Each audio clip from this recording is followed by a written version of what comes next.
The other thing that kind of happened over COVID, especially, supply and demand imbalance, people got really serious about recruiting. They started cranking, the nuts on down to try and make everything more efficient because everybody wasn't getting enough applicants to fill their jobs.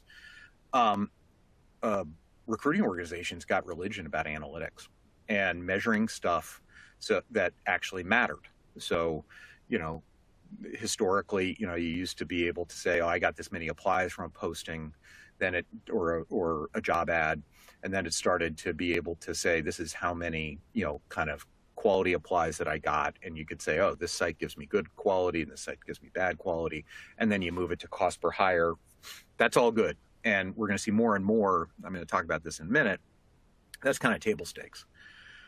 The other thing that's starting to folks got really kind of smart about, and I think that this is going to be something that more and more people are going to be talking about, is the opportunity cost of having jobs unfilled and your desire to actually spend more aggressively to reduce the time to fill.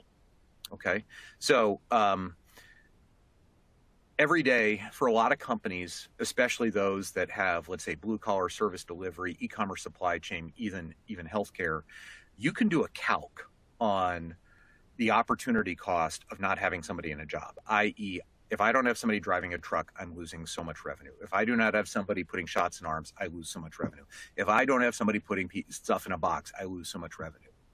And then, you can basically plot how much you're losing versus what you spend.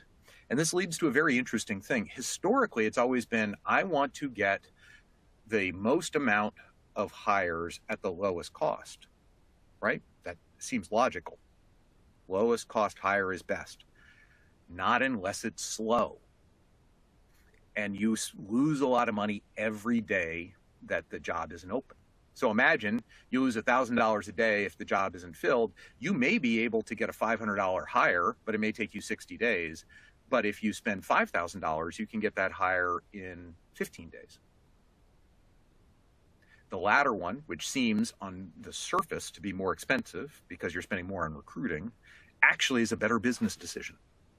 And I can't tell you the number of recruiting organizations that are partnering with their own, kind of businesses to really kind of build models to optimize towards that.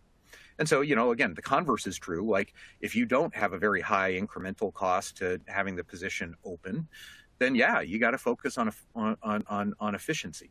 And you see that pendulum starting to swing, and people are changing their recruiting and investments, strategies week to week, month to month, based on the needs of the business.